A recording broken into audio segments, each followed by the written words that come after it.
Sore Bu Diana, selamat siang. Suaranya lebih aktif.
Tes tes, suara saya sudah terdengar ya.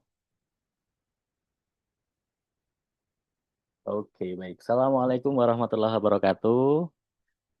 Selamat siang, sahabat CPNH dimanapun Anda berada. Selamat berjumpa kembali dalam acara kuliah online series tahun 2026 yang diselenggarakan oleh Center for Public Mental Health Fakultas Psikologi Universitas Gajah Mada. Terima kasih telah bergabung dalam Zoom siang ini di tengah kesibukan bekerja, berkuliah, mungkin ada yang sekolah juga, dan ini sebagian peserta mungkin juga tengah menjalankan ibadah puasa ya. Kalau biasanya kita bisa menyimak kulon dengan cemilan dan teh hangat mungkin, kali ini mungkin didengarkan dengan menahan kantuk dan dahaga. Insya Allah berkah manfaat untuk para sahabat CPMH dimanapun Anda berada. Eh, Bapak Ibu peserta kuliah online, Center for Public Mental Health, puasa tinggal beberapa hari lagi mencapai ujungnya. Namun sayangnya yang dibicarakan bukan lagi sudah sampai jus berapa, tetapi THR sisa berapa. Bagi para sahabat, dalam topik kali ini kita akan membahas sandwich generation. Bagi para sahabat sandwich generation, akhir Ramadan sering berubah menjadi musim perhitungan. Tiba-tiba berganti peran menjadi akuntan sekaligus perencana keuangan. THR dihitung teliti seperti laporan keuangan. Untuk orang tua ada, keponakan ada, oleh-oleh juga jangan ketinggalan. Biaya perjalanan pulang kampung masuk dalam catatan. Giliran untuk diri sendiri biasanya masuk dalam revisi anggaran. Di tengah hidup yang penuh perhitungan tersebut, mereka belajar kuat tanpa banyak pengumuman. Menguatkan orang tua, menumbuhkan anak-anak dengan kesabaran. Sementara mimpi sendiri sering ditunda perlahan. Begitulah cinta bekerja dalam kehidupan sandwich generation. Dan banyak hal lain yang mungkin besok akan menjadikan momen Lebaran ini dimaknai berbeda oleh para penyintas sandwich generation.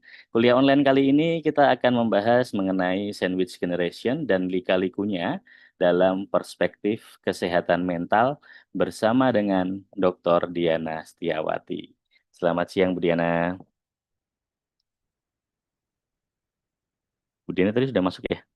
Selamat siang, bentar. Bentar ya, Oke, Smith, ini siap-siap. saya ini kan hidupin dulu join PD-nya ini kok ada sedikit error, jadi kita Oke, oke, aman. ngobrol-ngobrol dulu. Coba ditanya sama penduduk pendengarnya ini siapa mereka, Oke, baik. apakah mereka adalah Iya. Baik, sandwich apakah generation? peserta baik, apakah peserta di sini ada yang sandwich generation atau jangan-jangan mendaftar karena merasa ini ya, senasib gitu ya. Wah, kayaknya aku banget gitu ya. Kalau untuk peserta sendiri Bu Diana, apa namanya?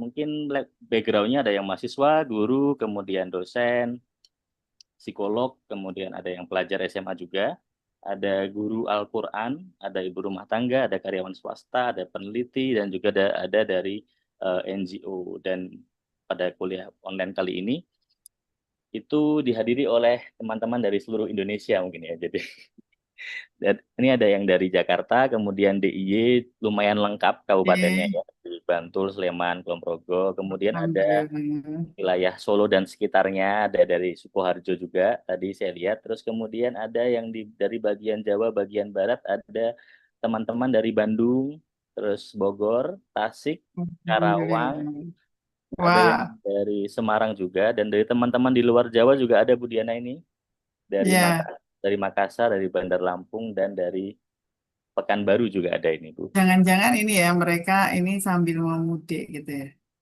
Ya, Jangan-jangan ya, mungkin mungkin eh, begitu ya. mm-mm. Oke, Ini apakah ini eh, sudah?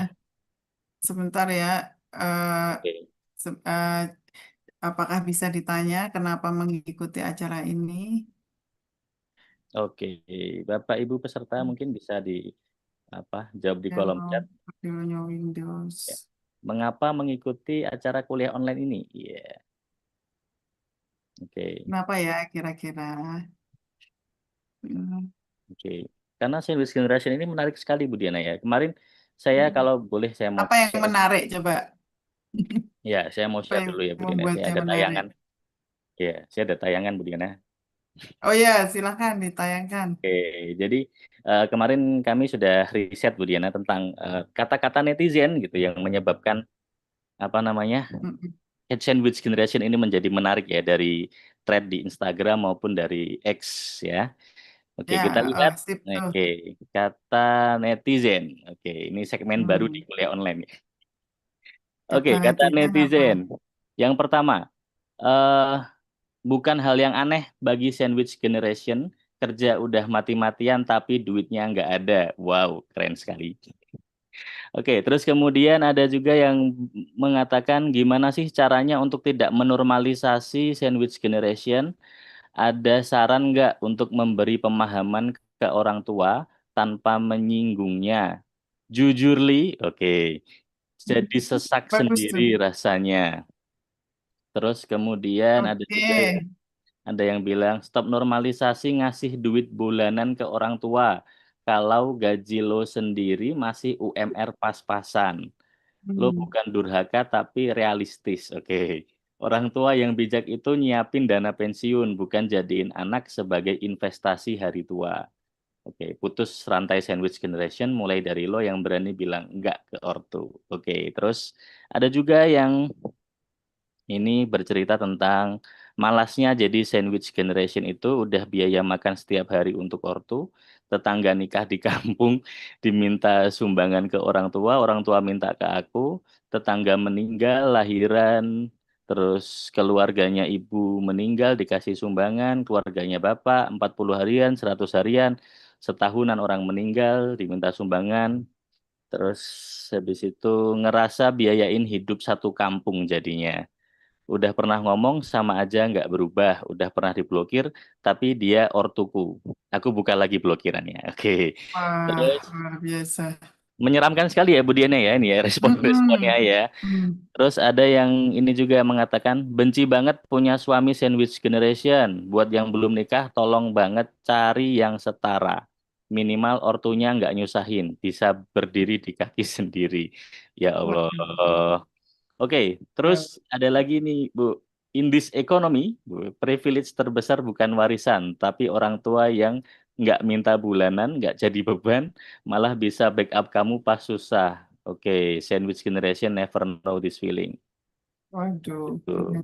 Tapi Keren ada sih juga ini. yang, Tapi keren ya, maksudnya keren mengcapture-nya. Heeh. iya betul. Tapi ada yang menarik lagi, Bu Diana. Jadi tadi kan yang Mm-mm. negatif-negatif ya, kalau kita lihat ya. Mm-mm. Nah, Mm-mm. ini juga ada yang mungkin bisa dikatakan apa namanya mendukung ya, mendukung teman-teman senasib Mm-mm. sepenanggungan ya.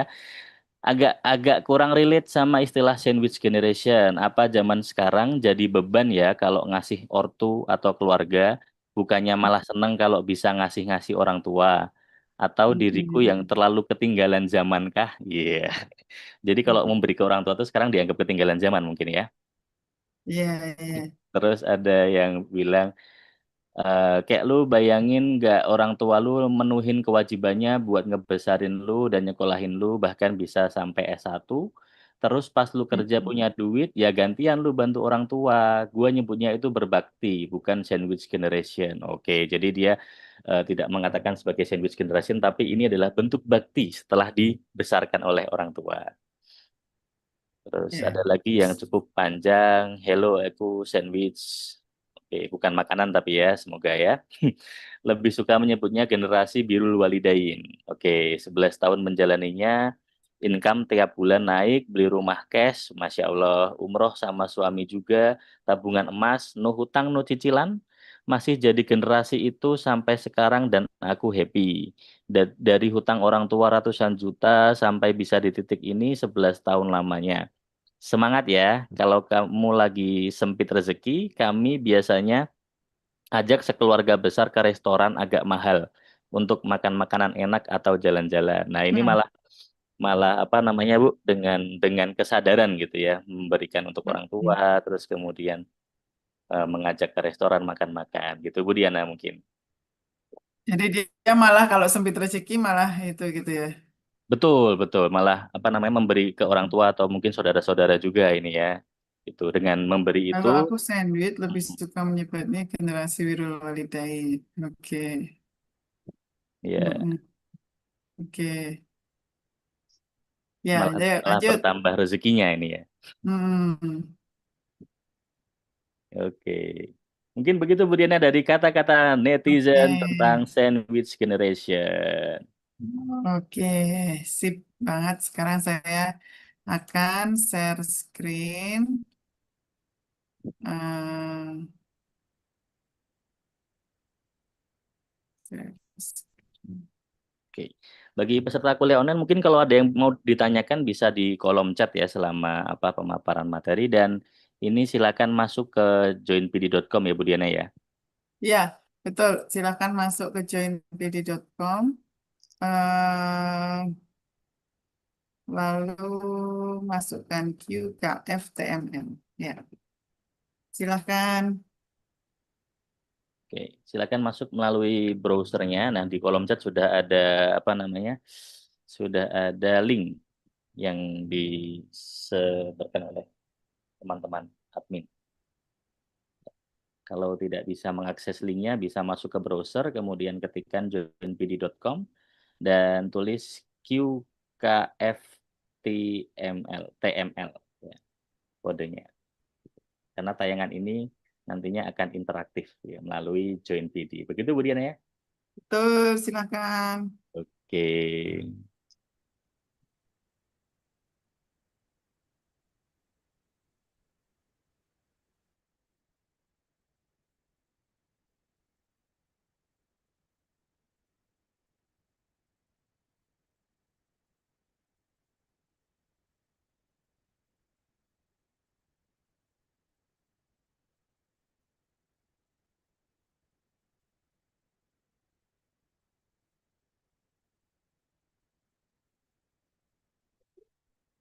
Yuk, silakan. Masih ada lagi yang mau masuk.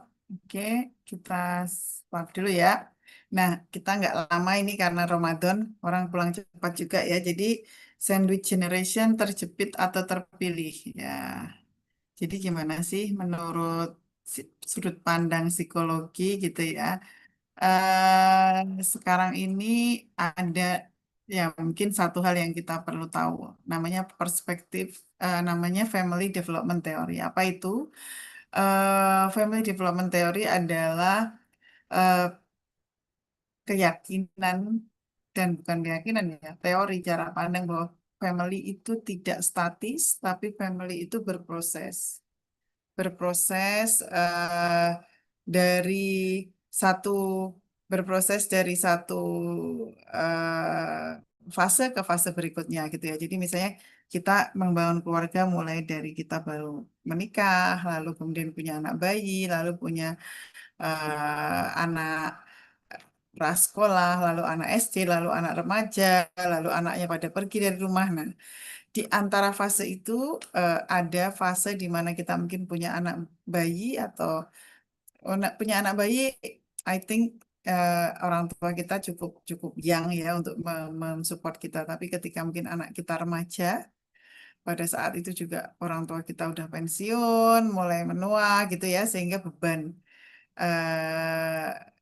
kehidupan cukup hektik di saat itu karena biasanya orang-orang menuju ke puncak karir, sementara anak-anak masih butuh perhatian, orang tua juga butuh perhatian. Nah, itu maka istilah sandwich generation ini kemudian muncul ya. Jadi grandparents, parents, terus kemudian children gitu kan. Jadi sandwich generation adalah parents belonging to the sandwich generation are feeling the financial squeeze at both end, leaving little saving for their own retirement. Jadi orang ini menanggung atas dan bawah kira-kira kayak gitu ya. Makanya disebut sandwich. Nah, sandwich generation adalah sebutan bagi sekelompok orang yang memiliki orang tua yang sudah lanjut usia sekaligus anak-anak yang masih kecil sehingga mereka harus merawat kedua orang tua dan anak-anak mereka.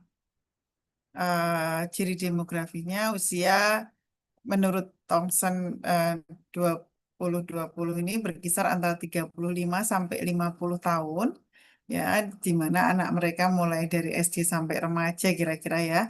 Sebagian besar perempuan terutama di komunitas Asia dan kulit hitam. Status pernikahannya sebagian besar sudah menikah dan sebagian besar lulusan perguruan tinggi. Beban utama sandwich generation itu tidak pernah cukup waktu, harus membagi waktu antara pekerjaan, mengasuh anak, dan mengurus orang tua. Tentu saja beban emosional lebih tinggi, stres, gejala depresi, serta beban merawat yang lebih berat daripada yang hanya merawat satu generasi saja. Kemudian kesehatan fisik beberapa kelompok menunjukkan penilaian kesehatan diri yang lebih buruk, terutama ketika harus memberikan waktu atau dukungan finansial secara intensif kepada kedua generasi, dan kesulitan finansial lebih besar, tabungan lebih sedikit, masa depan terasa suram, serta mempengaruhi keputusan dalam pekerjaan. Kemudian kepuasan kerja lebih rendah. Kerangka teoritis sandwich generation. Jadi eh, ada namanya intergenerational stress, itu ya. Model-model teoritis menekankan beban psikologis yang berlipat akibat tanggung jawab yang dijalankan secara bersamaan dalam merawat orang tua, lanjut usia, dan mengasuh anak. Kemudian family intergenerational stress merupakan konsep utama yang menggambarkan tekanan emosional dan identitas yang dialami para pengasuh ketika mereka harus menghadapi tuntutan serta harapan yang saling bertentangan. Nah, ini sumber-sumber stresnya namanya intergenerational stress. Terus kemudian konflik identitas para pengasuh sering kesulitan menyeimbangkan peran mereka sebagai pekerja yang ideal dan sebagai anggota keluarga yang bertanggung jawab. Hal ini dapat menurunkan keterlibatan dalam pekerjaan serta meningkatkan kerentanan terhadap stres dan burnout. Kemudian kelebihan beban, penumpukan tugas pengasuhan, terutama pekerjaan merawat yang tidak terlihat dan seringkali berdasarkan jenis kelamin, memperparah tekanan psikologis. Norma budaya yang mempengaruhi sikap terhadap pengasuhan, ekspektasi keluarga ya, itu sangat-sangat dipengaruhi seperti kita mungkin pernah mendengar kalau di Cina, sandwich generation ini menimbulkan misalnya apa namanya? Abuse pada para orang tua gitu ya. Jadi kekerasan pada orang tua dan kewajiban filial tanggung jawab anak terhadap orang tua dan peran gender tradisional dapat memperkuat tekanan psikologis terutama pada perempuan dalam masyarakat kolektivistik. Faktor risiko generasi sandwich apa aja? Risiko psikologis dan emosional tentang kesehatan mental, anggota sandwich generation sering melaporkan kondisi kesehatan mental yang lebih buruk. Kemudian distress emosional karena tekanan terus-menerus dalam merawat anggota keluarga dapat menimbulkan distress psikologis, termasuk kecemasan dan depresi, terutama ketika tuntutan pengasuhan bersifat intens atau berlangsung lama. Kemudian kesehatan fisik, tuntutan dalam pengasuhan seperti membantu orang tua lanjut usia atau mengelola pekerjaan rumah tangga dapat menyebabkan kelelahan dan berbagai masalah kesehatan lain. Para pengasuh sering memprioritaskan kebutuhan orang lain dibandingkan kebutuhan mereka sendiri sehingga kesehatan dan kesejahteraan pribadi menjadi terabaikan. Banyak anggota sandwich generation mengalami tekanan finansial akibat biaya pengasuhan, pengurangan jam kerja, atau bahkan kehilangan pekerjaan. Situasi ini semakin diperparah oleh meningkatnya biaya perawatan lansia dan ketergantungan finansial anak yang berlangsung lebih lama, gitu ya. Ya, artinya dari remaja yang jadi anaknya juga cukup lama tergantung untuk bisa mandiri, sementara orang tuanya masih tergantung juga. Nah, eh, perubahan kondisi ekonomi sering menuntut kedua pasangan dalam rumah tangga untuk bekerja yang menambah tekanan dalam mengelola tanggung jawab pengasuhan sekaligus pekerjaan profesional. Sifat pengasuhan yang menyita banyak waktu dapat membatasi interaksi sosial sehingga memunculkan perasaan terisolasi gitu ya, sehingga ada karena ada ketegangan karena menyeimbangkan tanggung jawab pengasuhan dengan tanggung jawab keluarga dapat memicu konflik dalam pernikahan dan meningkatkan tingkat stres. Ketidakseimbangan kerja dan kehidupan, ya, para pengasuh sering mengalami kesulitan menyeimbangkan tanggung jawab profesional dengan pengasuhan yang dapat menyebabkan penurunan produktivitas, ketidakhadiran kerja, serta stagnasi karir ya, terutama mungkin pada kondisi-kondisi sulit ketika misalnya orang tua mungkin harus ke rumah sakit secara rutin misalnya. Nah, perempuan dalam sandwich generation cenderung lebih terdampak karena mereka lebih sering mengambil peran pengasuhan yang dapat membatasi peluang. Eh, ya, tapi satu hal sih yang perlu kita pahami. Meskipun sebelumnya saya pengen dengar dulu lah ya dari Em, teman-teman, menurut teman-teman dari penjelasan ini tadi gimana nih? Perspektif teman-teman sendiri ya, gimana? Dengan apa yang disuguhkan data-data tadi, apa yang teman-teman pikirkan, silakan ditulis ke Join PD, monggo silakan. Mari, mari.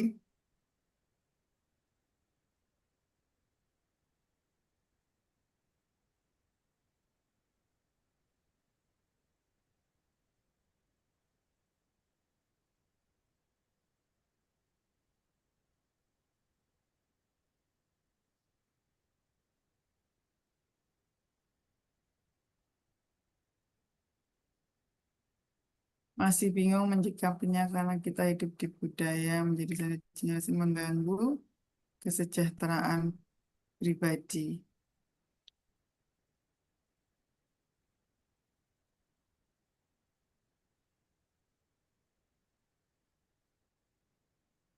Oke, coba kita dengerin.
Oke, masih bingung menjadi saling mengganggu kesejahteraan pribadi. Oke, kesimpulannya seperti itu. Sebenarnya nggak apa-apa. Tadi memang nggak bisa dipungkiri pada beberapa waktu jadi tekanan. Apalagi jika ada kakak laki-laki yang lepas tanggung jawab. Menjadi susah atau menemukan apa yang diminati dalam hidup karena serba ngepas atau kekurangan untuk menjadi jati diri. Sandwich Generation menunjukkan kegagalan negara dalam menyediakan social welfare betul banget secara sistem dan jaminan sosial. Tidak banyak orang yang berpikir bagaimana kehidupan mereka saat tidak lagi produktif dan hanya mengandalkan ikatan sosial. Ya, that's very true. Berat juga ya jadi sandwich generation karena mau mentingin kesejahteraan pribadi kayaknya egois. Masih bingung menyikapinya karena kita hidup di budaya yang harus menyayangi orang tua di tengah kita sedang membangun keluarga baru. Bahkan kadang bingung juga bagaimana batasan kita dengan orang tua ataupun keluarga. Ya, oke.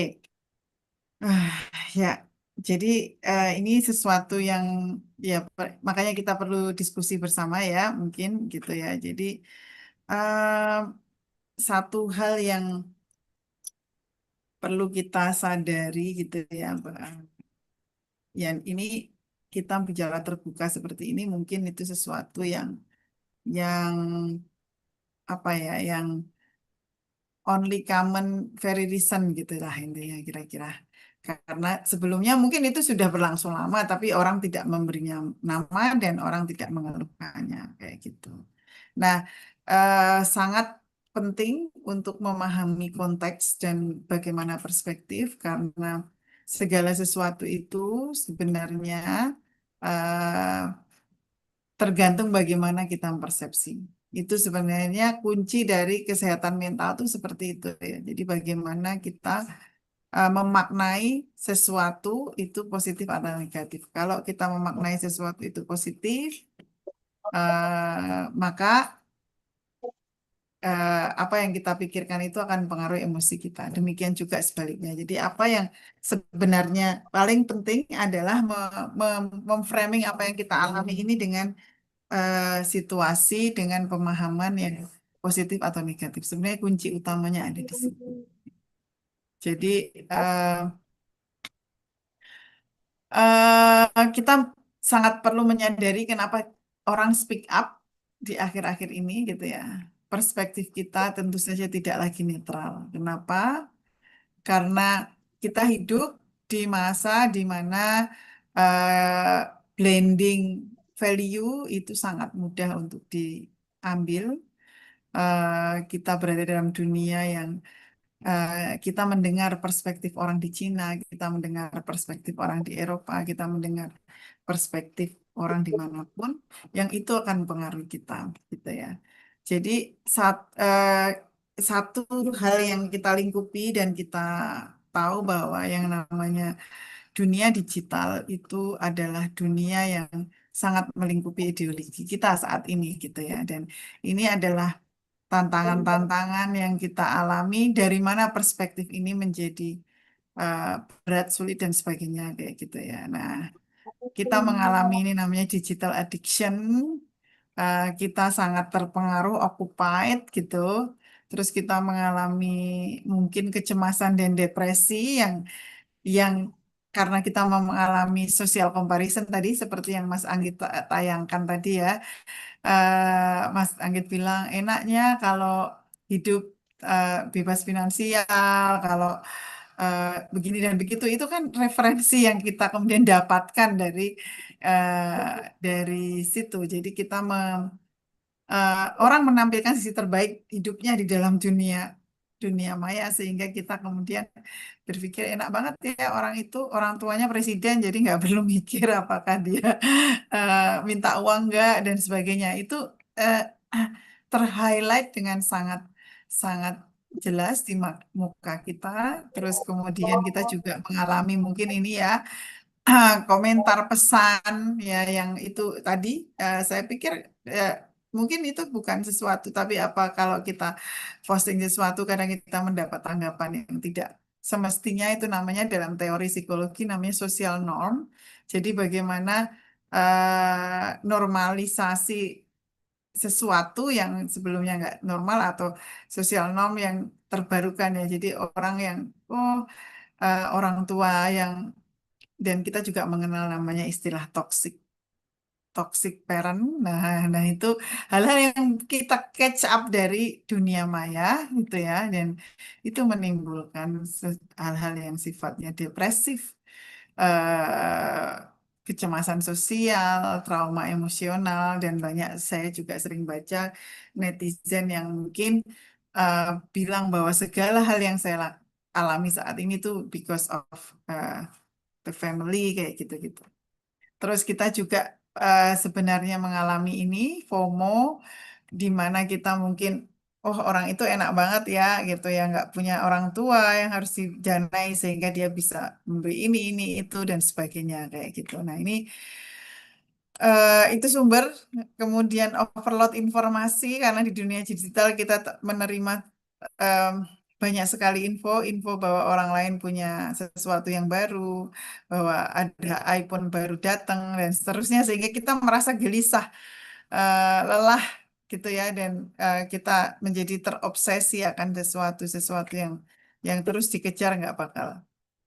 Dan di sisi lain kita juga, ya ini juga gangguan yang lain yang eh, menurunkan kualitas tidur, membuat kita juga makin emosional, apalagi ketika orang tuanya meminta kayak gitu, anaknya meminta gitu. Nah, terus kemudian disconnection paradox ya. Jadi ada how can we be more digitally connected than ever before but still feel so lonely. Jadi bahkan di rumah yang mungkin di situ ada orang tua kita, ada anak kita pun kita sebenarnya disconnected gitu. Nah, itu juga salah satu sumber di mana membuat apa ya peran-peran yang kita jalani itu menjadi terasa pahit dan sulit kayak gitu.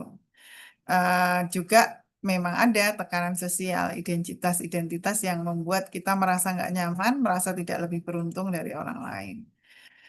Nah, jadi eh, kita perlu menyadari yang tadi saya paparkan bahwa perspektif kita tidak netral. Kita eh, grab, grabbing terlalu banyak value dari eh, dunia digital. dari dunia yang sebenarnya adalah dunia tanpa kurasi. Kita kadang sampai lupa bahwa kita punya value, kita kadang sampai lupa bahwa kita punya eh, perspektif memandang kehidupan yang sangat berbeda dan sebagainya. Itu sesuatu yang eh, tahu-tahu blur gitu. Kita kadang lupa bahwa oh eh, orang tua kita itu ternyata adalah yang membuat waktu kecil dulu mereka bisa memilih sebenarnya mau buang kita atau mau sayang dengan kita atau mau ngopeni kita atau mau berkorban untuk kita. Nah, seperti itu kan itu kadang-kadang tidak terpikirkan karena blur dengan value-value yang kita serap dari dunia digital gitu ya. Jadi eh, kita perlu strategi untuk menghadapi itu gitu ya. Apakah tepat kata-kata sandwich itu bagi kita? Nah, itu juga. Nah, berdasarkan studi, sebagian besar caregiver di generasi sandwich tetap menunjukkan tingkat resiliensi tinggi. Ya, apabila dia punya optimisme memandang hidup, termasuk optimisme memandang keuangan, tadi adalah salah satu contoh yang aku juga menanggung orang tua dan sebagainya, tapi aku tetap bisa umroh, tetap bisa ini dan sebagainya. Nah, ini optimisme yang meyakini bahwa rezeki itu tidak matematis, artinya semakin kita berbagi bukan berarti semakin berkurang. Religiusitas atau spiritualitas itu tentu saja berpengaruh. Kalau religiusitas, kalau kita semakin religius dan semakin spiritual, pastinya kita akan memiliki value yang berbeda gitu ya. Kita akan memiliki sesuatu yang tadi cara pandang. Apakah benar sih saya mengatakan bahwa saya itu tadi ada istilah menarik birrul walidain generation, bukan sandwich generation. Nah, misalnya itu kan berangkat dari nilai. Terus kemudian kompetensi pribadi bisa kok gitu ya.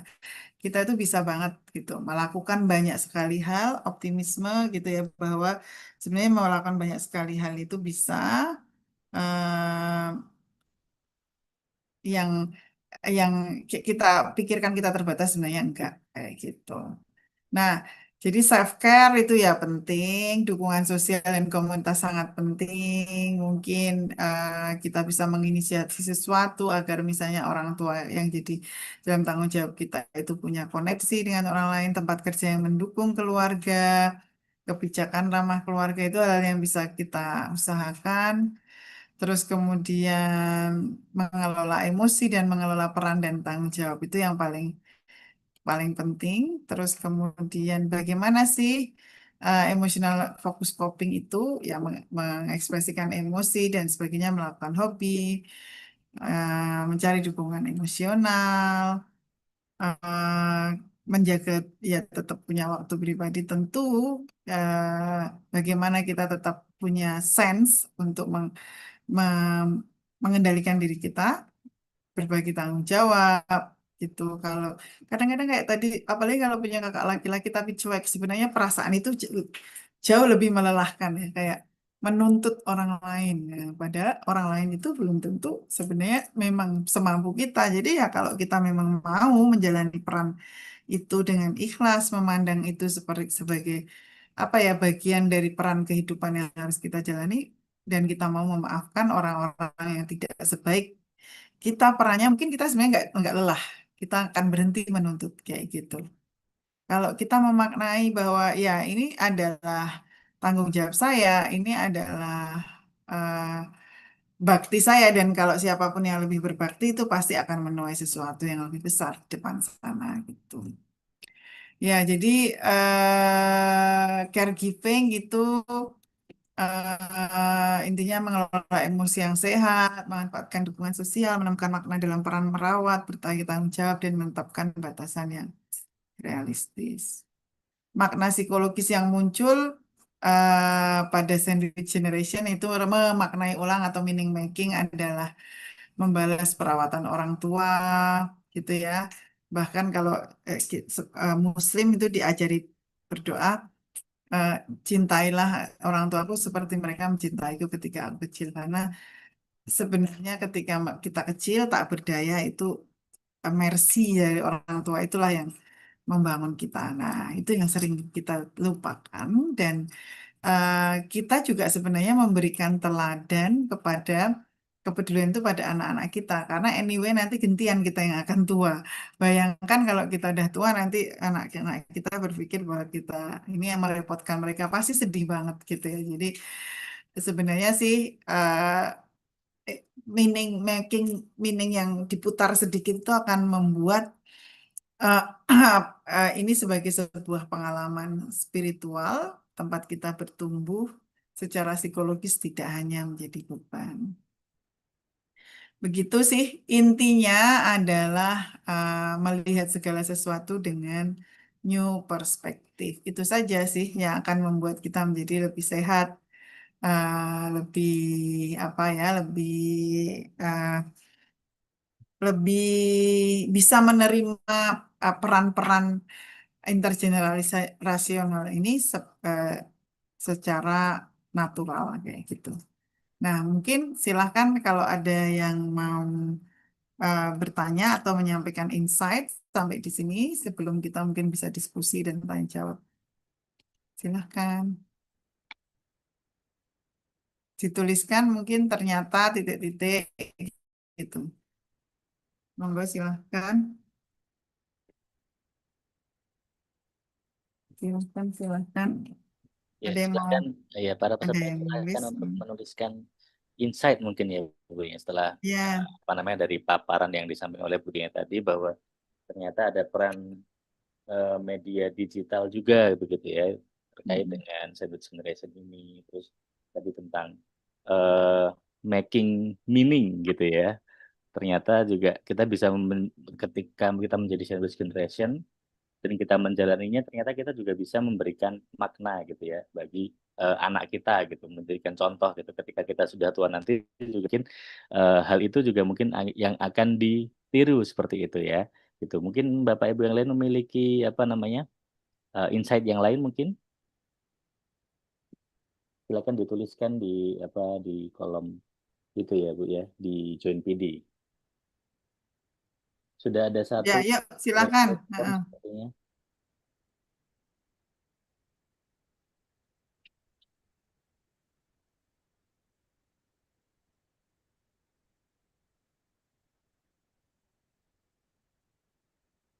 Ya, mungkin eh, apakah apa namanya bagaimana kesesuaian dengan yang dialami oleh Bapak Ibu sendiri mungkin ada Hmm. yang jadi sandwich generation juga di sini ya mungkin ya bagaimana perasaan yang sebenarnya begitu gitu apakah mungkin tidak setuju mungkin wah nggak setuju kalau itu karena hanya karena peran media gitu mungkin ya Mungkin pada akhirnya kita perlu menerapkan division of response apa saja yang lebih baik kita fokuskan. Seperti malah emosi while mencoba membantu ortu, terlepas dari bagaimana respon ortu. Ya, permisi izin bertanya. Ya, boleh. Silahkan bertanya dulu. Mungkin kita tutup dulu biar yang penulis leluasa. Mungkin ada yang mau bertanya langsung. oke baik Bapak Ibu ada yang mau bertanya langsung dipersilakan untuk membuka mikrofonnya dan open cam juga mungkin atau mungkin ada yang mau bertanya di kolom chat juga dipersilakan. Yuk, silahkan.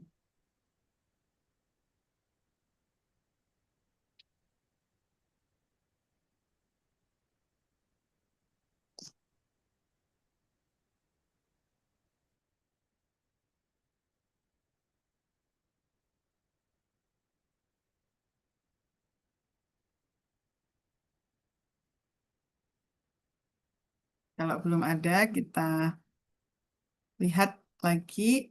Eh, ini pertanyaan ya. Oh, mungkin ini saran nih, betul sih. Division responsibility ya, betul.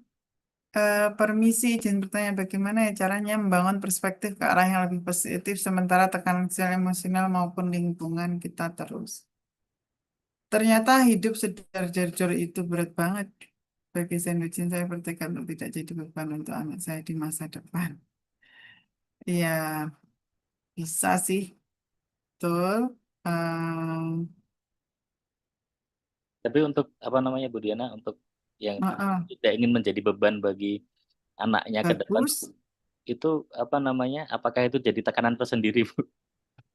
Ya, asal tidak menjadi tekanan ya bagus. Kadang-kadang gini ya, kita juga eh, apa ya?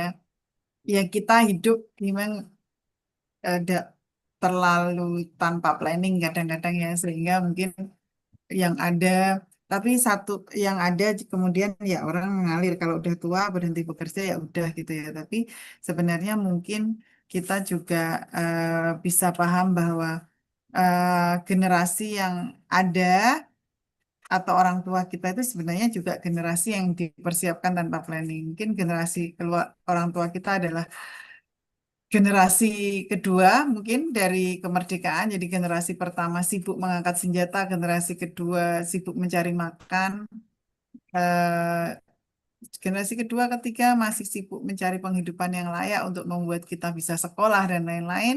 Tentu saja most of us itu punya apa ya pendidikan yang jauh lebih tinggi dari orang tua kita. Nah, sebenarnya itu di situ effort mereka luar biasa. Jadi itu yang menyebabkan mungkin mereka juga nggak punya financial intelijen, intelijen tidak punya planning, tidak ini sehingga ya sebenarnya eh, kalau kita mau jadi generasi yang lebih well plan, mungkin punya tabungan pensiun dan lain-lain, ya itu memang seharusnya gitu untuk tidak membebani anak kita dan sebagainya. Tapi kalau kita harus merepair apa yang ada di generasi sebelumnya, ya itu juga tanggung jawab kita karena kitalah yang sekolah, kitalah yang mampu tumbuh, kitalah yang tahu melek internet, kita yang educated, kita yang punya ilmunya. Itu sih sebenarnya perspektif itu jauh lebih ini ya karena memang kita adalah generasi transisi dari Indonesia masa lalu ke Indonesia masa baru yang mungkin kita bagian dari peradaban masyarakat modern yang punya ilmu dan sebagainya. Saya pikir itu akan membuat kita jadi lebih ringan gitu ya, memandang hidup dengan perspektif itu. Ya, itu tadi kira-kira adalah tiket surga VIP jalur WN. Ya, kita berpandangan sempit dalam menjalani peran saat ini ya itu tadi ya tekanan sosial, emosional, lingkungan terus-menerus menggerus perspektif kita ya. Tapi saya pikir itu sebenarnya mostly adalah pembicaraan dunia maya ya. Kalau di dunia nyata kan sebenarnya ya kita menganggap orang tua kita itu ya jalan surga kita tadi terus dan sebagainya yang saya pikir sebenarnya buktikan aja hitungannya nggak matematis gitu. Kalau kita ngasih orang tua kita uang terus kemudian kita nggak bisa beli ini itu kayaknya juga enggak gitu. Nanti kita bisa eh, buktikan seiring waktu gitu. Masih Ya, ada ada materinya, Bu Dina? lagi. Atau Ya, sudah tanya jawab? sudah cukup aja silakan kalau mau. Oke, Heeh. baik. Oke, baik Bapak Ibu yang ingin bertanya secara langsung bisa dipersilakan untuk membuka mikrofon atau kamera ya untuk berdiskusi gitu ya langsung dengan Bu Diana begitu. Atau yang ada Kita yang nggak ingin lama-lama lagi bertanya sih. lewat kolom chat juga boleh 15 menit lagi ya mungkin ya. Mm-mm. Oke, berarti ini ya Bu ya, apa namanya? Bisa dikatakan juga bahwa sandwich generation, topik sandwich generation ini mungkin eh, dari panasnya di dunia apa media sosial terus dibawa ke direfleksikan ke kehidupan sendiri mungkin ya Bu ya. Mungkin Iya, mungkin mungkin sebetulnya biasa aja tapi setelah melihat apa namanya postingan-postingan melihat. di sosial media terus merasa Iya, oh betul. ternyata hidupku sehancur itu mungkin. Iya, itu sangat-sangat eh, karena apa ya? eh, Bisa dibayangkan ya. Dulu ketika saya kecil gitu ya, jauh dari zaman dunia digital itu anak-anak seusia saya itu kalau ditanya mau jadi apa mereka semua menjawab mau seperti Pak Habibie mau sekolah ke Jerman mau bikin pesawat karena itu the only information yang kami tahu yang kami dapat dari dunia dalam berita setiap jam 9 malam. Oke, Cuman Masya Allah. itu yang kami tahu gitu ya. Karena apa yang disuguhkan itu yang kami tahu. Kita tidak pernah berpikir aku akan menjadi apa ya YouTuber, aku akan menjadi orang yang punya 1 miliar pertama di usia sekian, aku akan menjadi apa, aku akan keliling dunia, aku akan tuh nggak ada kayak gitu ya kan. Nah, karena itu maka insecurity kita juga akan menjadi lebih rendah kan gitu ya. Termasuk ketika menjalani peran ya kalau orang yang kita cintai yang melahirkan kita, membesarkan kita sakit ya udah kita memang merawat itu ada take and give aja nggak ada pertentangannya dengan dunia kita sehari-hari. Tapi ketika misalnya kita balik dan merasa rumah indah kita adalah dunia maya, Hmm. maka kok ternyata orang di dunia maya kayak gini ya. Di negara lain eh orang tua ditaruh di panti jompo ya. Terus kalau Iya, iya, ini, iya. nah sebagainya itu kan menemukan sesuatu yang kalau perspektifnya untuk advokasi seperti CPMH itu mungkin bagus lah seperti yang tadi diusulkan kita harus mau negara ini harus memikirkan gimana itu iya. Tapi kalau itu adalah realita yang kita hadapi sehari-hari di rumah, apakah kita eh, terkikis keikhlasan kita karena membandingkan itu tadi ya dengan kebebasan finansial orang di dunia yang lain dan sebagainya. Saya pikir eh, itu yang menggerogoti kita kayak gitu. Jadi bagaimana biar perpandangan kita tidak sempit, putting life into perspektif, kembalikan hidup kita ke perspektif yang benar. Gitulah kira-kira. Kalau ini Bu, saya juga baca di apa namanya di thread gitu ya, ada juga yang sebenarnya mungkin anaknya merasa biasa aja Bu, tapi yang ternyata yang social comparison itu adalah orang tuanya itu gimana Bu? Iya, Jadi dia jadi misalnya membandingkan gimana? membandingkan misalkan anak tetangganya itu kayak membelikan apa namanya mobil untuk orang Ya, tuanya kayak gitu-gitu kan. Nah, terus oke kemudian orang ya. tua ini bilang ke anaknya gitu loh Bu. Ya, betul. Itu bisa terjadi karena yang namanya keluarga yang toksik itu juga memang ada, meskipun istilah toksik itu juga baru kita kenal dari media, tapi saya mau nanyakan sesuatu yang lainnya. Kembali pada diskusi kita di waktu-waktu yang lain bahwa sebenarnya kuncinya ada di sini.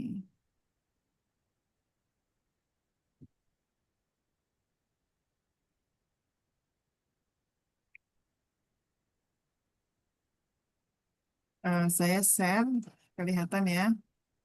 Ya, masuk Ya, masuk. jadi the worst prison is the word in the word is a home without peace gitu. Artinya, kenapa itu bisa terjadi kan awalnya kan dari sini.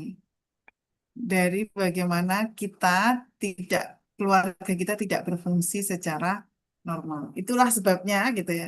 Keluarga yang tidak berfungsi secara normal artinya keluarga yang tidak mampu bicara sesuatu yang pahit, sulit, berat, besar di rumah gitu ya. Jadi kan kita berharap keluarga ini ada di level ini 4 dan 5 di mana mereka bisa bicara yang pahit, besar, berat, semuanya bisa dibicarakan.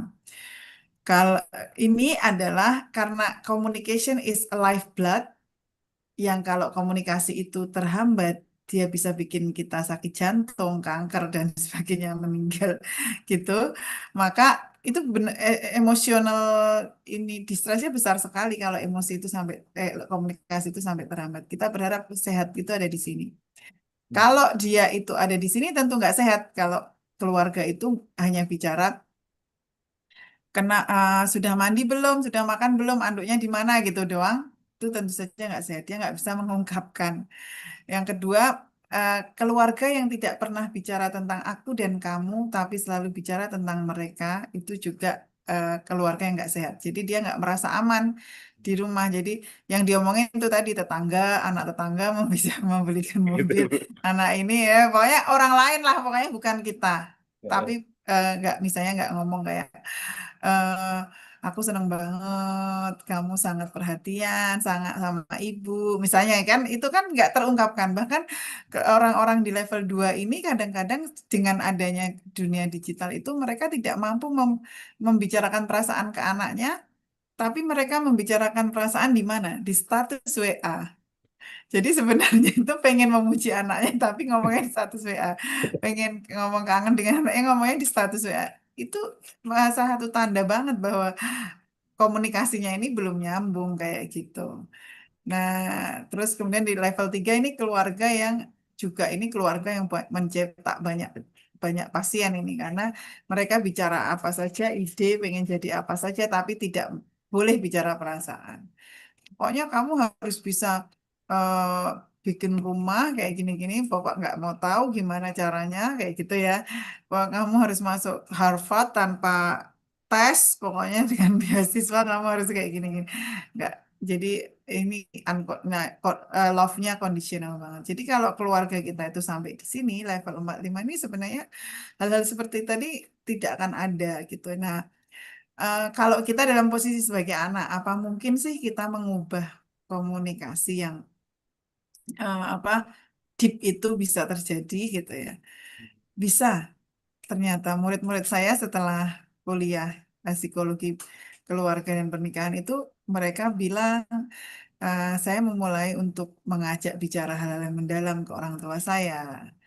Saya Oke. mulai bikin program di rumah untuk diskusi atau apa makan malam tanpa gadget setiap harinya gitu. Jadi hal-hal yang menarik itu yang bisa dilakukan gitu ya. Nah, jadi itu saya pikir kunci banget di situ, Om Anggit, Mas Anggit. Oke, baik. Ternyata apa namanya sandwich generation itu bukan hanya tentang apa ya memberi kepada orang tua tekanan budaya, tapi juga ada Ya, pengaruh apa komunikasi keluarga gitu ya Bu Diana oh ya. jelas gitu, sangat berpengaruh gitu ya. Iya. Nah Ya, mungkin karena ini mm, ada yang bertanya Bu, jadi sudah waktunya juga sudah ya mau. Ini ada silahkan. yang bertanya satu pertanyaan dari Kak Lisa ya. Assalamualaikum, izin bertanya Bu. Ya, Fenomenanya generasi milenial sering dijuluki si generasi sandwich. Pertanyaannya, sebagai generasi milenial, bagaimana cara kita memutuskan mata rantai generasi sandwich untuk anak keturunan kita ke depannya? Jika ya, kita ngestop mata rantai itu, apakah perspektif itu juga akan mengubah perspektif anak kita terhadap diri kita sebagai orang tua di masa depan? Alih-alih si generasi milenial ini bukan mengharapkan tanda bakti anak, tapi hanya sekedar untuk menjalankan syariat Islam sebagai tanda bakti anak ke orang tuanya. Oke. ya artinya itu tadi ya sebenarnya segala sesuatu yang terjadi sehingga kita merasa orang tua kita kurang begini dan begitu dan sebagainya, kuncinya satu mereka kurang ilmu, dah gitu aja. Dan ilmu itu datangnya kepada kita.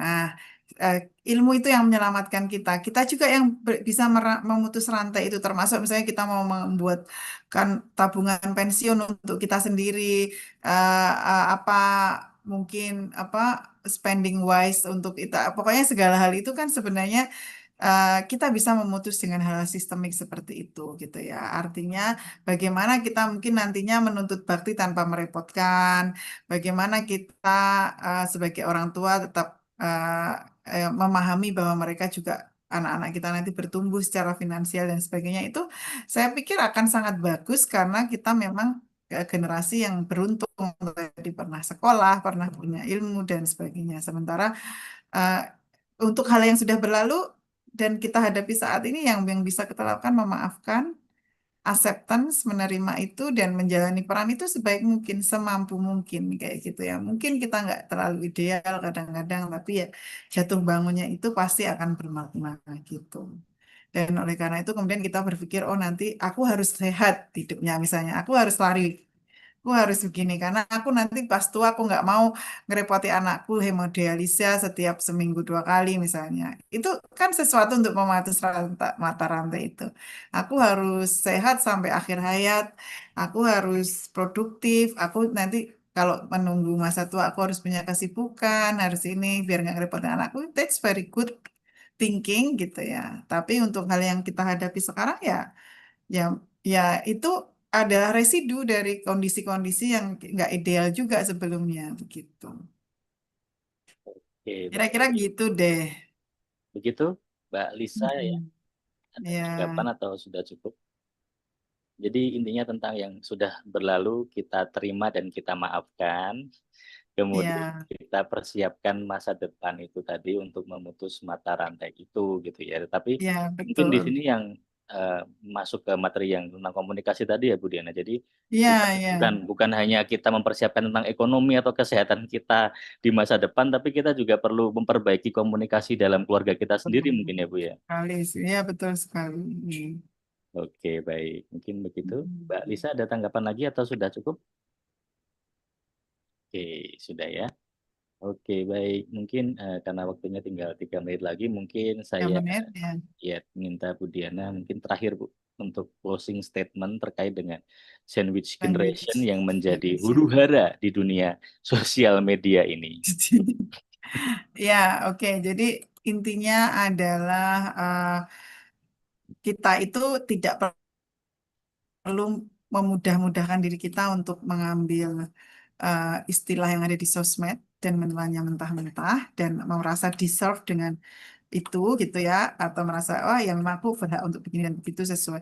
Kita adalah kita hidup di generasi yang berbeda. Mungkin kita melihat misalnya, oh orang itu orang Australia enak banget ya kayak gini. Orang UK itu enak banget ya, ibunya nggak pernah ini.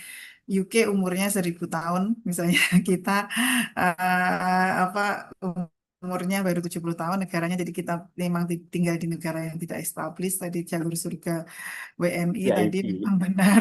Jadi ya udah gitu lah. Gimana lagi? Ya, ya yang kita lakukan, kami melakukan terus banyak hal CPMH, berusaha ketemu menteri, budirjen, siapapun berusaha untuk bicara hal kebaikan ya, bagaimana membangun negeri ini.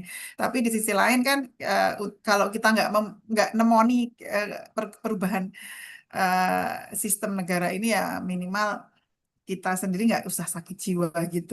Jadi ya kita harus bisa mengendalikan diri kita, environmental mastery. Dan kalau soal rezeki, kalau kemudian kita menghidupi 3 dapur dan sebagainya, mungkin saya pikir itu sudah ada yang ngatur gitu aja. Jadi seimbang antara ilmu, tawakal, dan realita kehidupan gitu sih. Oke, Begitu. baik. Iya, terima kasih banyak Bu Diana. Cukup banyak ini yang apa namanya bisa kita petik ya dari apa namanya kulon pada siang hingga sore hari ini terkait dengan sandwich generation.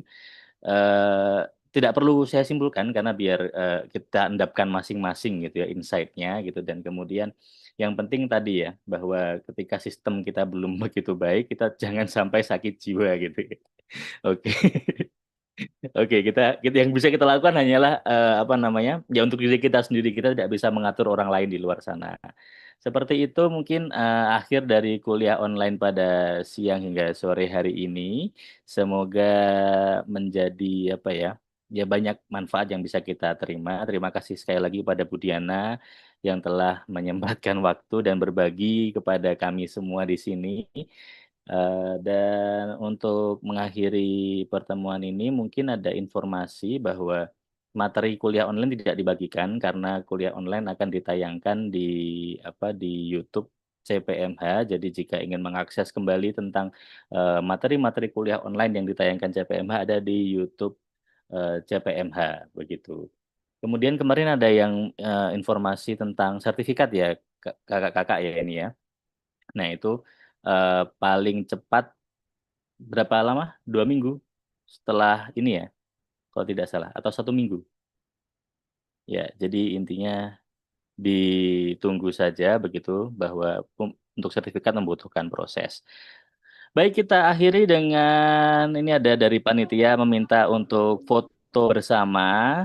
Mari, mari Bapak Ibu peserta ya di sore hari ini menjelang buka puasa yang masih 1,5 jam lagi. Bu Diana dan Mari kita buka kameranya sebentar saja, kita foto bersama terlebih dahulu. Diana mungkin sebentar. Oke. Iya. Bu Diana apakah masih di tempat atau sudah beranjak? Iya, dan ini mungkin ini ya Kak ya, kulon terakhir di bulan Ramadan ya ini ya? Betul ya, betul. Dan karena ini kulon terakhir di bulan Ramadan, kami segenap keluarga Center for Public Mental Health Fakultas Psikologi UGM mengucapkan selamat Hari Raya bagi yang merayakannya. Kami mohon maaf juga bila selama setahun kemarin kami ada banyak salah terhadap Bapak Ibu di sini. Semoga puasa kita diterima oleh Allah Subhanahu wa taala dan menjadi berkah untuk kita semua. Itu, dan semoga CPMH juga memberikan materi-materi dan acara yang sangat luar biasa ke depannya. Baik, sudah ya? Ada lagi? Sudah? Sudah dijepret belum ini tadi? Sebentar, Kak. Tiga, dua. Bagi peserta yang hendak on cam, kami Oke. persilakan. Iya, kalau mungkin ada yang mau touch up dulu boleh ya. Iya. Tadi mungkin terlalu emosional ya materi-materinya, mungkin perlu ada yang Bu Diana foto dilap-lapi. satu kali boleh, Bu? Ya, Bu Diana kayaknya sudah ini ya. Oke, baik.